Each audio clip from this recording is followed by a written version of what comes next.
हमारे जीवन में और जीवन के नित्य कर्मों में, चाहे वो कर्म शुभ हों या अशुभ हों, या फिर शरीर के स्वास्थ्य की बात हो, या जीवन रक्षा की बात हो, या कर्मों की सफलता की बात हो, हमारे श्वासों की गति का यानी स्वरों का बड़ा ही महत्व है। बहुत प्राथमिकता दी गई है, जिसके बारे में लोगों के अक्सर हमारे पास प्रश्न आते रहते हैं, कहते रहते हैं कि मुझे एक चीज बताइए कि मैं अपने स्वर को कैसे बदलें। आज मैं इसी की बदलने के तरीके बता देता हूं। तो मैं स्वरों को कैसे बदलें, इसको बताने से पहले यह बताना बहुत जरूरी समझूंगा कि स्वर कैसे कहते हैं। बहुतों को तो यही पता नहीं होगा। खैर, जिन्होंने प्रश्न किया वो उनके लिए तो ठीक है, जिन्हें प्रश्न नहीं किया है उनको भी समझना है ना। तो उनके लिए जानना बहुत जरूरी है कि स्वर कहते किसे हैं। वास्तव में स्वर जो होता है, श्वास की जो गति है ना, 12 जावे और 16 आवे, यानी श्वास की जो वास्तविक गति है, उस गति की जो इकाइयों से हम स्वर कहते हैं। ठीक है। अब इस स्वर को बदलते क्यों हो, दूसरा प्रश्न ये भी जान लीजिए आप। स्वर बदलते क्यों है? स्वर में इतना पावर होता है, उसे इसलिए बदलते हैं क्योंकि उसमें इतना पावर होता है कि अनुकूल स्थिति को प्रतिकूल और प्रतिकूल स्थिति को अनुकूल कर सकती है। ये उसके अंदर शक्ति होती है।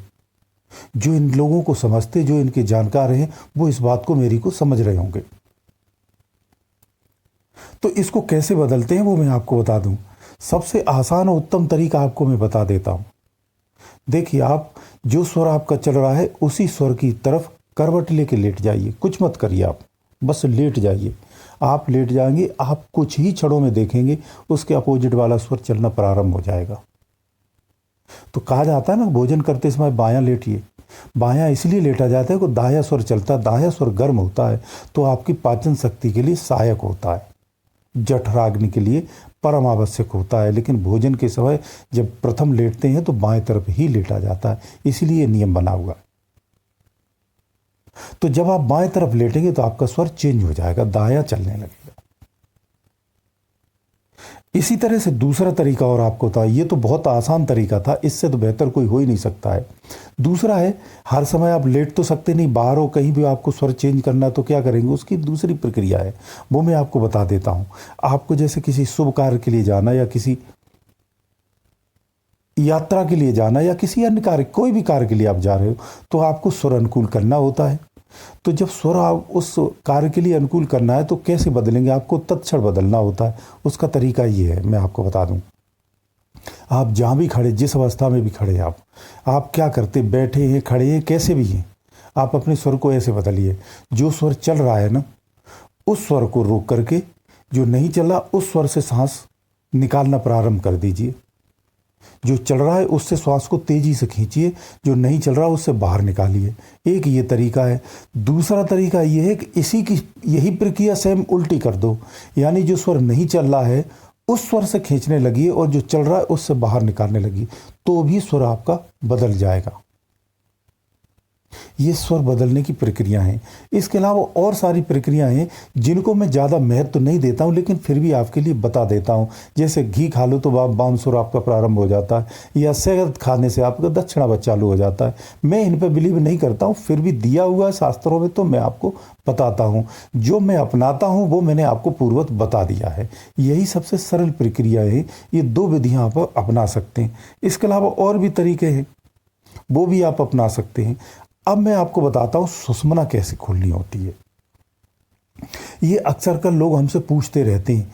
कई सारे लोग योगों के माध्यम से सुषुम्ना को खोलते हैं, वैसे भी खुलती है, लेकिन मैं आपको बहुत आसान तरीका बताऊं। क्या करना है, आप मुर्दा आसन में लेट जाइए, अगर सक्षम है तो।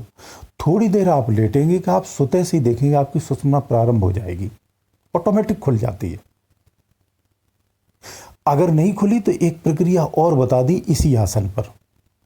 आप मुर्दा आसन में ढीला शरीर करके सीधा चित लेट जाइए और अपने दोनों पैरों के अंगूठों को नाक के दोनों नथनों के बिल्कुल सीध में कर दीजिए और थोड़ा सा वेट करिए। आप देखेंगे आपकी सुषुम्ना प्रारंभ हो गई और हो जाती है। ये ऐसी प्रक्रियाएं वो है जो मेरी खुद की अनजवाई हुई मैं करता हूँ। ये बहुत सरल प्रक्रिया है। अब सुषुम्ना को खोलना है, आप बैठ के खोलना चाहते युगों के माध्यम से, स्वरों के माध्यम से, वो आपको मैंने बता रखा पहले से भी, आप जानते भी हैं, उस तरह से खोल रखते।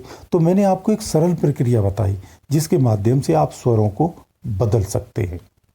जैसे कभी यात्रा की कभी आप निकलते तो मैं एक और विशेष जानकारी दे दें, उसके अनुकूल हमेशा बायां स्वर ही होना चाहिए, तो वो आपके लिए अति शुभ होता है। यानी जितने भी शुभ कार्य होते हैं उसे बायां स्वर में ही आपको कार्य करना चाहिए, नहीं है तो उस स्वर को बदलिए, अनुकूल करिए। इससे आपकी स्थितियों में परिवर्तन निश्चित रूप से आता है। ये स्वरों में प्रामाणिकता दी हुई है। ऐसे ही दाएं स्वर के लिए होता है, उसके अनुकूल जो कार्य करने हैं, दाएं स्वर के जो अनुकूल कार्य करने हो दाएं स्वर को बदलिए, और आप बदल सकते हैं। मुश्किल से 1 मिनट लगता है, कभी इससे शीघ्र भी हो जाता है, किसी को थोड़ा सा समय लग जाता है। तो धैर्य की आवश्यकता होती है। अपने स्वर को बदलिए और उसके अनुरूप कार्य करिए और अपनी सफलताएं पाइए। जो लोग इन स्वरों के ज्ञान को जानते हैं या नहीं जानते, तो आप स्वरों के विज्ञान को जानना चाहिए। अगर आप इन स्वरों के माध्यम से या इन स्वरों के माध्यम से अपने कार्यों को करते, तो मैं आपको बता दूं, आप जीवन की आधे से ज़्यादा समस्याएं यूं ही सरलता से समाप्त कर सकते हैं। शरीर में होने वाले रोगों को प्रथमवत पूर्वत रोक सकते हैं। शरीर में हुए रोगों को का भी उपचार कर सकते हैं। ये स्वर विज्ञान में प्रावधान है। आप अपने जीवन की आय को बढ़ा सकते हैं, घटा सकते हैं इन स्वरों के माध्यमों से, इन्हीं श्वासों के माध्यमों से। ये श्वास पर ही तो सब कुछ आधारित है। इस श्वास में बड़ी शक्ति है, बड़ा पावर है। इसलिए इन श्वासों का, इन स्वर विज्ञान का सदुपयोग करना सीखिए और जानिए। गुरुदेव दयालु।